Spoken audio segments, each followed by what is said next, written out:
In the fall of 2020, a graduate student at DeSales University in eastern Pennsylvania submitted his final paper for a course in forensic investigation.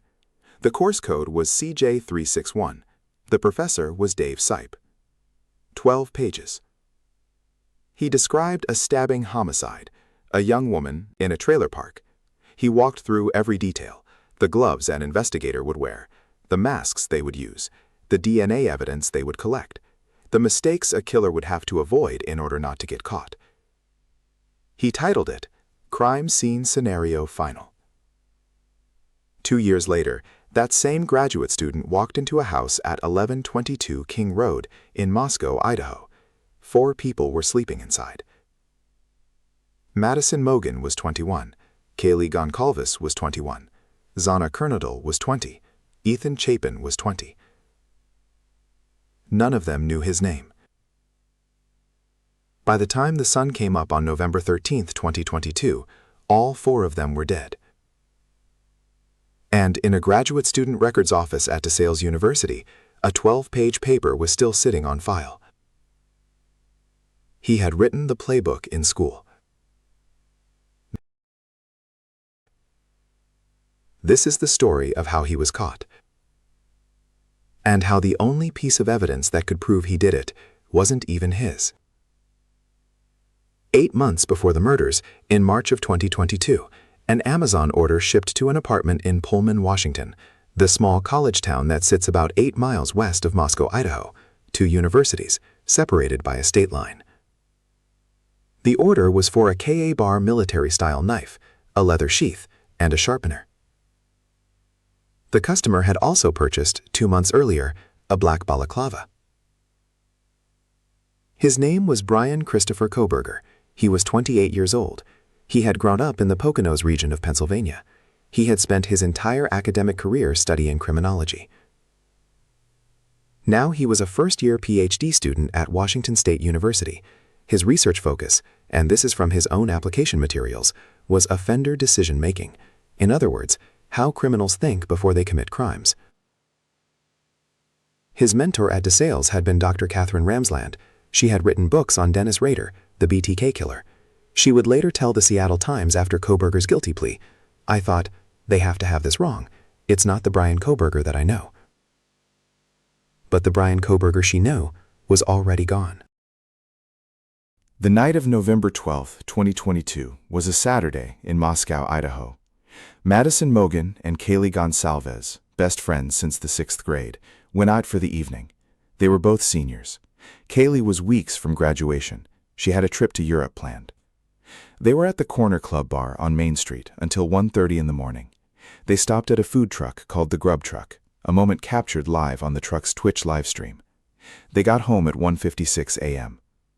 Across town, Zana Kernodle and her boyfriend Ethan Chapin had been at a Sigma Chi fraternity event. Ethan didn't actually live at 1122 King Road. He stayed there because of Zana. 2 more roommates were home that night. Dylan Mortensen was on the 2nd floor. Bethany Funke was on the 1st.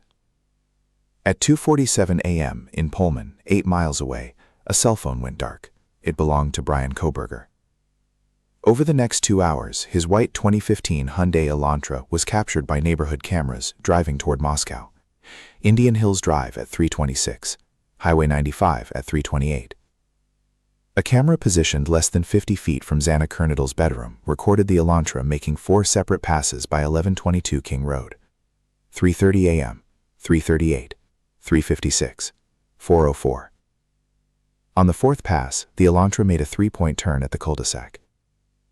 At 4:17 a.m., the same camera picked up audio. Voices. A whimper. A heavy thud. The dog inside the house started barking. She would not stop for 15 minutes. Inside the house, Dylan Mortensen woke up. She thought she heard one of the girls upstairs talking to a dog.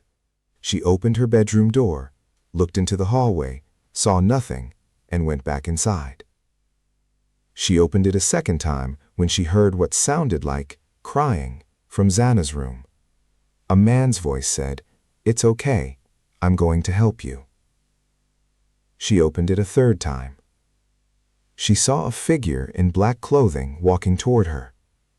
The figure was wearing a mask that covered the nose and the mouth. She would later tell investigators, "I just remember, like, bushy eyebrows. That's all I could think about." She was approximately 3 feet from him, frozen. He walked past her, out the sliding glass door at the back of the house. At 4:22 a.m., she texted Bethany. "No one is answering." Bethany replied, "Yeah, dude, what the hef?" Dylan, "I'm freaking out." Bethany, "Come to my room, run." The two of them stayed in Bethany's room for the rest of the night, trying to figure out what they had heard, trying to convince each other that what Dylan saw must have been something else. The 911 call did not come until 11:58 a.m. By the time Moscow police arrived, Maddie and Kaylee were dead in Maddie's third-floor bedroom. Xana and Ethan were dead on the second floor. Beside Maddie's body, on her bed, was a tan leather knife sheath, stamped with a Marine Corps eagle. K-bar, USMC. It was the murder weapon's sheath. The blade was gone. It would take 7 weeks to find out who it belonged to. The Idaho State Police Forensics Lab swabbed the button snap on the sheath. They got a single sample. They labeled it Q1.1. It was a single-source male DNA profile. They ran it through the National CODIS database, the FBI's repository of every DNA profile from every felon in the country. They got nothing. So they tried something else. On November 22nd, 9 days after the murders, they sent the sample to a private lab in Texas called Othram. Othram specializes in something called investigative genetic genealogy. The technique works like this. A standard forensic DNA sample is what's called a short tandem repeat profile, useful for matching, not much else. But if you sequence the sample at higher resolution, you can compare it to commercial genealogy databases, the kind people upload to when they want to find a long-lost cousin. You don't get a name, you get distant relatives, and from there, you build a family tree. 3 weeks later, on December 10th, the FBI took over the genealogy work. Othram's results were turned over. The FBI built the family tree in 9 days. On December 19th, they delivered a name to Idaho law enforcement, Bryan Kohberger. He had no criminal record. He had no connection to the victims. He had no connection to anyone they knew. They needed his actual DNA to confirm. So they waited, and on December 27th, while Kohberger was at his parents' home in Albrightsville, Pennsylvania for the Christmas holidays, agents arranged with the local trash collector to intercept the family's garbage. One of the items in that trash held a DNA profile that did not exclude the male source as the biological father of the suspect from the sheath. The probability that any other male in the population could be that father, less than 1 in 500,000. 3 days later, at 4 a.m. Eastern Time on December 30th, 2022, a Pennsylvania State Police CERT team broke down the windows of a house in Monroe County, Pennsylvania. Bryan Kohberger was arrested without resistance. Inside the white Hyundai Elantra parked outside, the license plate had been swapped to a Washington tag, 5 days after the murders. Kohberger waived extradition on January 3rd. A buccal swab was taken when he arrived in Idaho. A standard short tandem repeat comparison was run between his DNA and the sample on the sheath. The match was 5.37 octillion to 1. For context, there are roughly 8 billion people on Earth. The number 5.37 octillion is a 5 followed by 27 zeros. It was the strongest forensic DNA match ever produced in an Idaho criminal case. A grand jury indicted him in May of 2023. At his arraignment, his attorney, Ann Taylor, announced, "We will be standing silent." Judge John Judge entered not guilty pleas on his behalf. The defense team built their case around 2 arguments. The first, that the genetic genealogy evidence was unconstitutional. They argued it was a warrantless search. They argued the trash pull was a violation. They argued the family tree the FBI built was a fishing expedition. The second, an alibi. Kohberger had told investigators he was driving alone the night of the murders. There were no witnesses. There were no receipts. There was nothing. The case moved from Latah County to Boise, a venue change ordered by the Idaho Supreme Court in September 2024. A new judge took over, Stephen Hippler. In January 2025, Hippler heard 4 days of testimony on the genetic genealogy motion. The defense brought in their own experts. They argued for hours. On February 19, 2025, Hippler issued his ruling, 63 pages. He denied the motion, every part of it. The IGG was constitutional. The trash pull was constitutional. The family tree was constitutional. The defense had lost their main argument, but they still had the alibi. On June 28, 2025, 5 weeks before the trial was set to begin, Judge Hippler issued another ruling. Kohberger had never produced a single witness who could place him anywhere except 1122 King Road on the night of November 13th. His phone, between 2:47 a.m. and 4:48 a.m., had been deliberately turned off. When it came back on at 4:48, it pinged a tower near Blaine, Idaho, a back road south of Moscow, near a river corridor. There was no innocent reason to be there. Hippler barred the alibi defense. He also barred the alternate perpetrator theory the defense had been hinting at for months. 2 days later, on June 30th, Ann Taylor signed a plea agreement.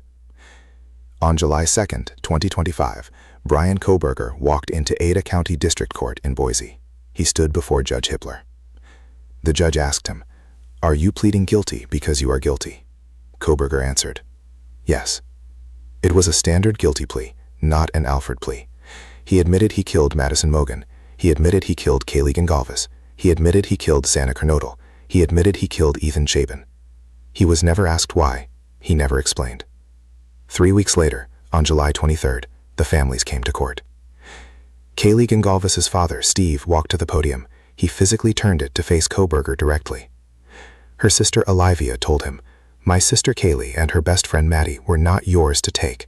They were not yours to study, to stalk, or to silence." Her mother Christy said, "You are nothing. You are officially the property of the state of Idaho." Dylan Mortensen, the surviving roommate, the one who had seen him in the hallway, spoke through tears. "He tried to take everything from me," she said. "My friends, my safety, my identity, my future." Kohberger was given the chance to speak. He declined. Judge Hippler imposed the maximum sentence, 10 years for burglary, plus 4 consecutive fixed life terms without the possibility of parole. The judge's closing line, "In my view, the time has now come to end Mr. Kohberger's 15 minutes of fame." He was transferred to the Idaho Maximum Security Institution in Kuna, Idaho, the same day. Within 10 days, he was moved to long-term restrictive housing, solitary confinement. He will never get out. The house at 1122 King Road was demolished on December 28, 2023. The University of Idaho built a memorial garden in its place, the Vandal Healing Garden, with a permanent beacon that lights up the sky every November 13th. A foundation now exists in Kaylee Gonsalves' name.